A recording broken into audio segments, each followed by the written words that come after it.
If you could tell us your name, where you're from, and a little bit about your childhood before you came to Germantown. Okay, my name is Douglas Dodge. I was born in Toronto, Canada, and my parents moved back to Watertown, just outside of Watertown, New York, because my dad lost his job at the Aluminum Company of America because of the Depression. And we stayed at my uncle's farm in Dexter, New York for 5 years. And on June 30th, 1937, we moved to Germantown. That's about my story. What was it like growing up in the Depression? Tough. My dad struggled. He was a engineer, draftsman, and he worked for the Gifford Wood Company in Hudson, and that's where both of my brothers were born, in Hudson. And then he got a better job with the Aluminum Company of America. But of course, during the Depression, they laid the out-of-country people off before their own. So that's what happened there, and then we moved to Germantown, and I was born in Toronto. What was it? You remembered the date pretty well of the day you moved to Germantown. Do you remember the actual day? Do you remember what it was, the feeling? Yes, I do.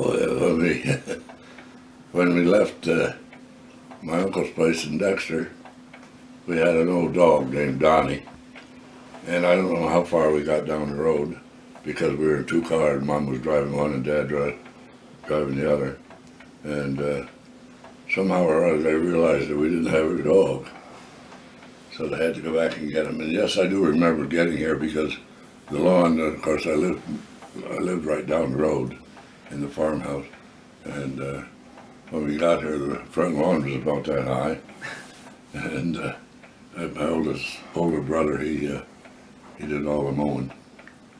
He got it in shape. What were your first impressions of the town? I know you were only 5. I was only 5, and well, I liked it. What little I knew about it. What was the school like? What was the school like? Yeah. I didn't start school till I was 6, Mm-hmm. and it was a central school, and there was no kindergarten then. So I started in 1st grade. When you were... This was the orchard, both sides of the road here when he came. Okay. When you what was there to do for fun for, a 5 or 6 or 7-year-old? Nothing. My brothers used to beat up on me, and we had a good life. My mom and dad took good care of us, and my older brothers were pretty good to me. With the exception of one time, my middle brother got me up in the hayloft in the barn, and wouldn't let me come down until I bit into a rotten pear. And so I did, just to get down. So you lived on a farm then? Well, yeah, it was a farm. It had a little orchard down there, a pear orchard, and across the road was a big apple orchard. And of course, Dad went back to work for Gifford Wood. At that point, they called him back. And like I said, he was a mechanical engineer. But we didn't have skateboards. We didn't have all that fancy stuff then. And we had wagons and tricycles and bicycles.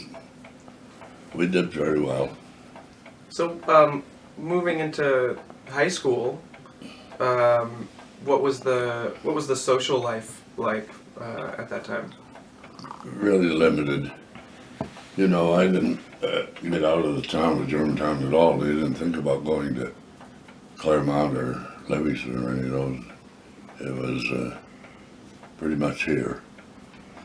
Were there any kind of locations that all the kids would gather at, or? Well, where the variety store is now, there was a hall upstairs. We used to have town dances, and the school had dances. And In my senior year in high school, I graduated in 1950. In the senior year, we went on a bus trip to Washington, D.C. And there's quite a story about that.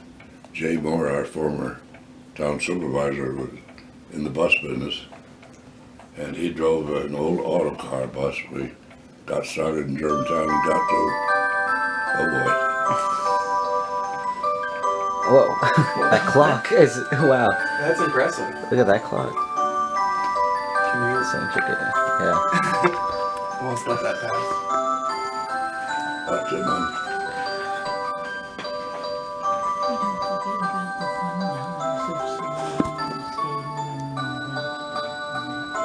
Things that the town has done. It's very David Lynch. It's creepy. You're right. And then it falls right back into place. Alright. All right, Are perfect. you impressed? That was great. I like that. That's Um, a time cracker. So you were saying, I think it was a story of Jay Moore. Yeah, we started out, of course, at Germantown, and by the time we got to Poughkeepsie, the bus was broke down. So Jay had to get another bus down there. And I rode all the way from there to Washington, standing in the doorwell, talking to Jay. And we had a fun trip. How long was the trip? Gee, I don't remember. I think 3 or 4 days. Now, you were asking me before about fun we had in town, but we used to skate on the Abrams, well, I don't know what's called now, the pond over in Germantown, and used to skate there. Used to sleigh ride on this hill, and we had a road commissioner, Will Best, and if we were out here sleigh riding and he came with a town truck to sand, he stopped the sanding so we could sleigh ride better. all the good things about a small town, right? When you were younger, were you part of any organizations, Boy Scouts or anything? I was a Boy Scout and I was a Boy Scout leader. That's about all I belonged to, I guess. Can you tell us a story about being a Boy Scout during World War II?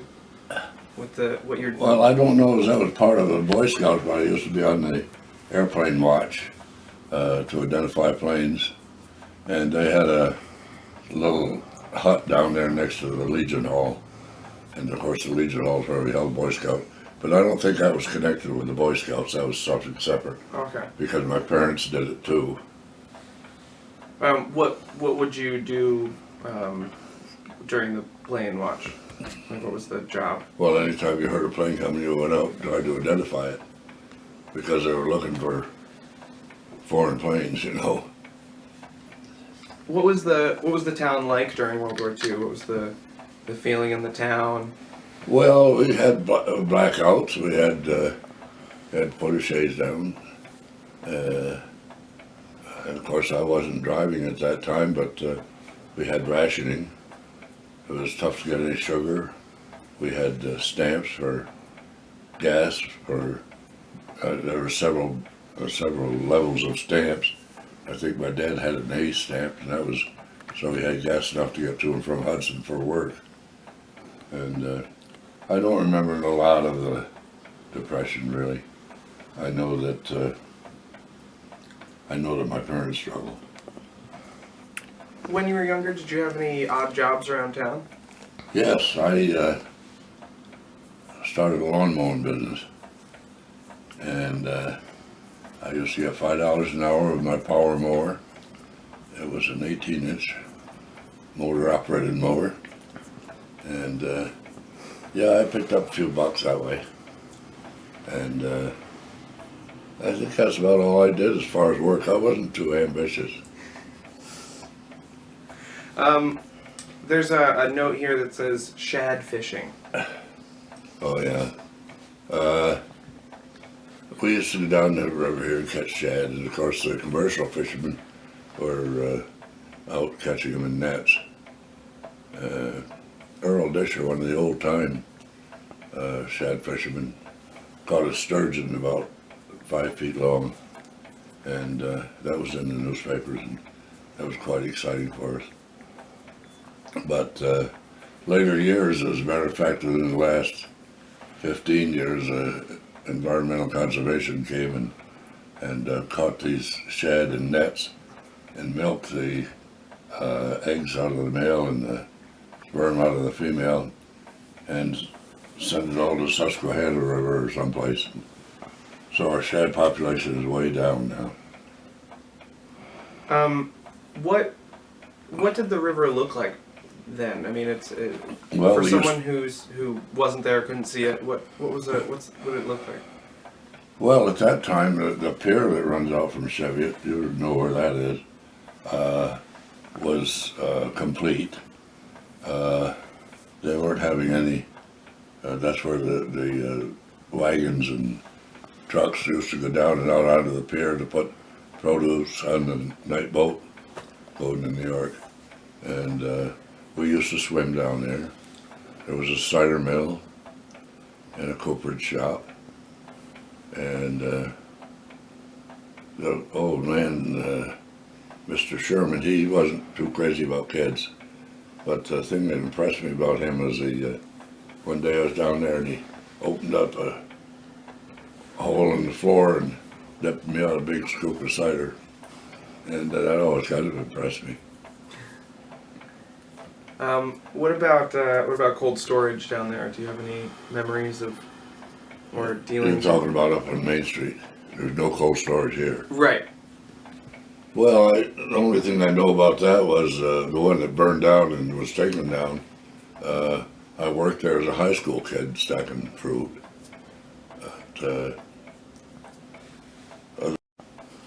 Well, they didn't have that many people there. Of course, you had their older men that were full timers, and a few of us filled in. I know my brother worked there.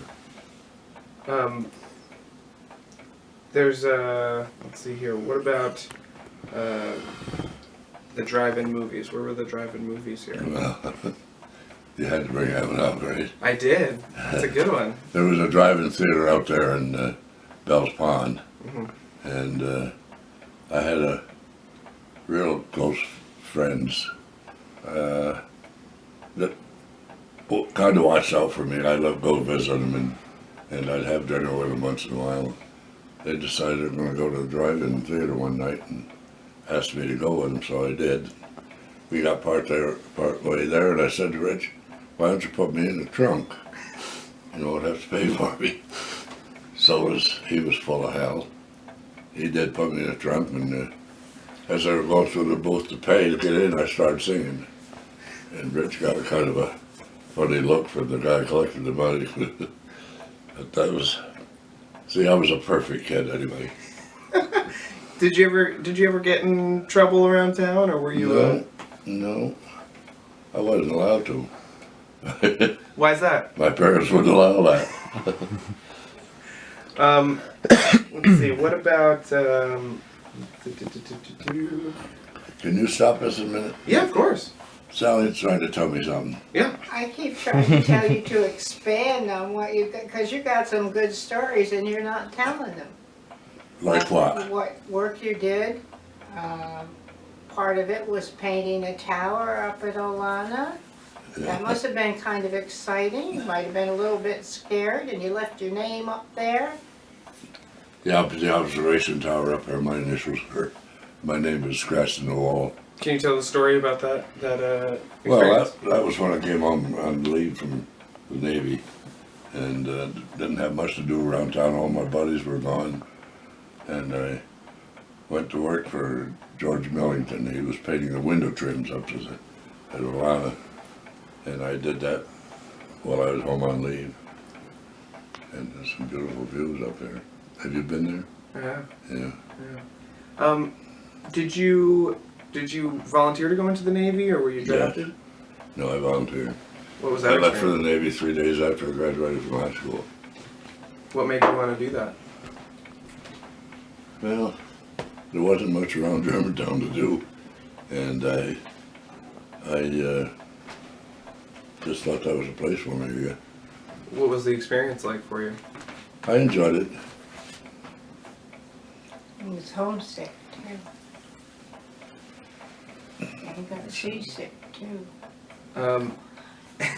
What? I hope we're not being recorded. She knows the thing is she knows all your stories, so she knows the way you tell them. Me. So she's. Well, so you went to the Navy. You spent what you said 3 4 years, years. 4 years in the Navy, Yeah, and then came back to Germantown. yeah. What was it like to come back after being away for 4 years and Well, having that experience? Didn't change much. It was the same old Germantown. Was there a Was there a welcoming home? Was there a No, none of that. No. No. But then you decided to. I mean, how old were you when you came home? Well, I went in when I was 18. I came out when I was 22. Okay. I was married by that time. So, what made you want to settle down here in Germantown? Well, Germantown's always been my home. You know, Dexter I don't remember much of. And it's always been my home. My parents were here. Both brothers were moved out. Well, I moved out. I built a house here in '55. This house, by the way, is an Aladdin home. Okay. That's it's not prefab. It's pre-cut. Okay. All of the boards come separately, but they're cut and marked. And it came on a railroad car down to Germantown railroad crossing when there was a railroad station there, and it was to supply lumber and so forth to Miller and Over that I told you about. What did you start to do when you came home for work? First job I did was I went to work for what is now the Feather Ridge Poultry Farm. And I don't recall just how long I worked there. I worked several jobs until I got straightened out and finally found a permanent one. And where did you end up? With the Department of Labor, Mhm. Unemployment Division, How long did you work there? 25 years. Now you kind of later on ended up working at the town. Did you work at the? Convenience station. Yeah. Yeah, well, that was after I retired from the state. Mhm. I took that part-time job over there that was the best job in the world to get to hear all the gossip and talk with old people. What was? Is there any story that sticks out in your mind that someone told you or that you experienced? Not really. Oh, wait a minute. Oh, Yes, there is, and she knows it. Jog his memory. What do you think? He remembers his dad telling this story about a love triangle. Oh. We don't have to use He it, used but to I'd like giggle to hear it. during the thing. It was a prominent people in the town. Go And ahead. come on now, let's. Tell me. I don't have to use it. I can not use it if you don't want me to use it. But I would. I like don't know to which hear one it. you want me to tell. Is this off Well, now? tell them both. No, but I'll edit it out. I promise. I'm not gonna make you. Which look one do you want me to tell? Tell everything. Tell everything. Well, one of the stories in town is a New Year's Eve party ended up with a guy shoving his wife down the stairs and killed her. And What? he later married. Well, now I didn't see it happen, so. Right. But that was what the rumor was. Right. And in the same distant family of that, there was a family who used to be chauffeured to and from church in Hudson. And suddenly the chauffeur became the husband and the husband became nothing. And my dad always had fun talking about that story. What about the central house? Did you have any experiences there? No, I've had a few beers in the place, but that was about it. I don't remember how long it's been since I was operating, but it's been a lot of years. From what we hear, it was a kind of a shady place in the 80s. Well, borderline shady, maybe. Of course, I'm kind of naive on that place. I don't know that there was anything bad going on there. They had card games. Now, I don't know if they were gambling or not. They may very well have been. A lot of beer was swallowed over there, I'm sure. But no, I don't know anything bad about the place. The Eckerts were the people that ran it when I was a kid. And I never drank until, well, I think I had a couple when I was in service, but not very much.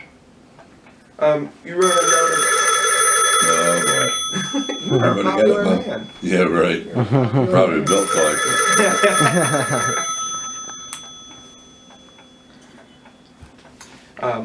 Let's see here. You wrote a note about Rip Van Winkle.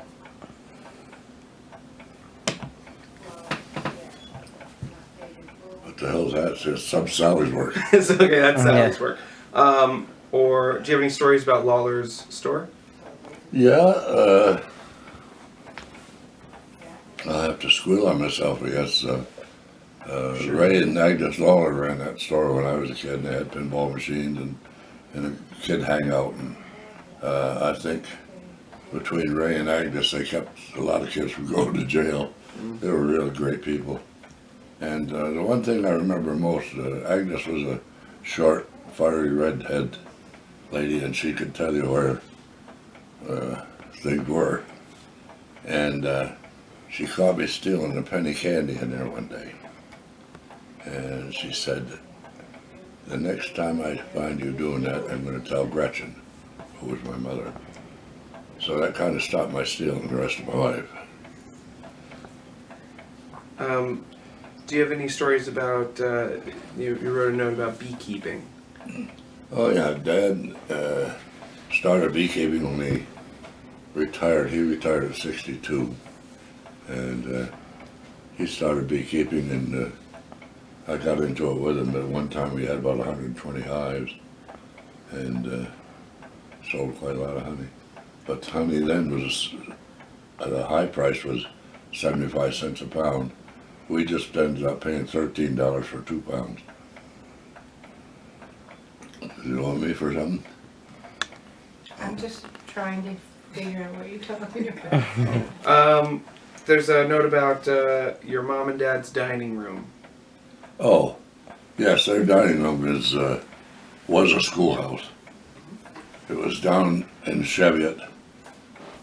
I think it was across from the Cheviot Cemetery.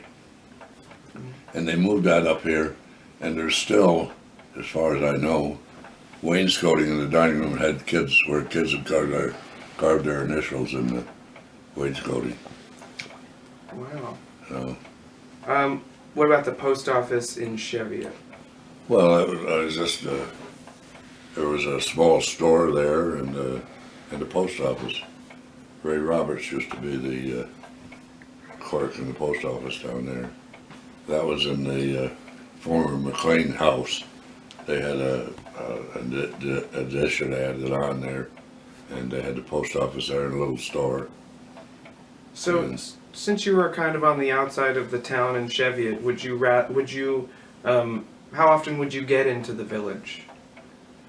Well, I'd go there fairly often on my bicycle, and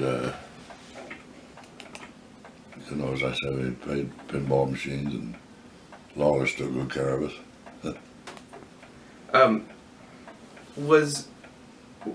There's Cheviot, Anchorage, and were developed their own little communities before it was one big town. Well, yeah, Cheviot's always been kind of by itself.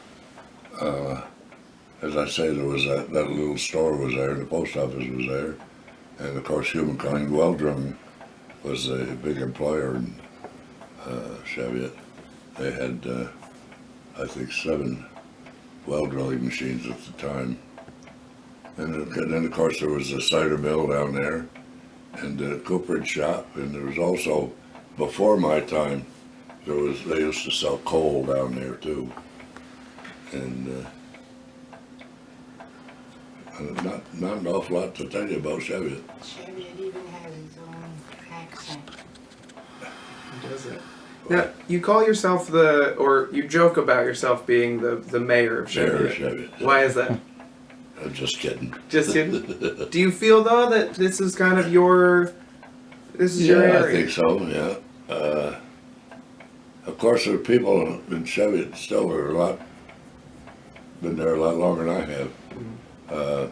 One lady who's made a recording recently is Rita Reichenberg. She's 96 years old. She still lives in Chevy. I think she goes with her son in the winter, but she's here in the summer. What is it that's changed the most for you in Germantown? From 5 years old when you first arrived to now, what do you see the biggest difference? Well, you're probably going to want to erase this, but the city's moved in on us, and they want to take the bull by the horns, and that's a little discouraging. Traffic is on this road. You used to see a car once a week. Now you see 4 a day. No, the traffic on the road here is getting fairly heavy, but nothing that's any problem. You mentioned the city people moving in. Do you think they have, or what do you think their role is in the town, or what do you wish it would be? Well, I think everybody's open to good suggestions, but I don't really like pushiness. I don't think I better talk much more about that. What for you has stayed the same? What's the constant of Germantown? I don't think there's any big changes in Germantown. It's a small town, and see, it used to be when I went over town, I knew everybody. I'd go over there now, it's hard to find anybody I know. And that's because of the influx. What does Germantown mean to you? Well, what do you mean by that? Well, I mean, what does it represent for you? What is it? What kind of feelings does it stir up, or what is it that to you that this town means? It's my home. I don't know what else to say. No, that's perfect. And then, for the future of Germantown, what do you hope to see? What do you hope to impart onto the future generations? If you could leave them with, some ideal or some moral, what do you think it would be? Well, I don't know what to say about that. I keep going the way we're going, I guess. Cut back on the population. There goes my wife again. I see a signal in the back I got to answer to. Well, we live in the most beautiful place in the world, Mm-hmm. and we want to keep it the most beautiful place in the world. Right. We want to be able to enjoy the river Right.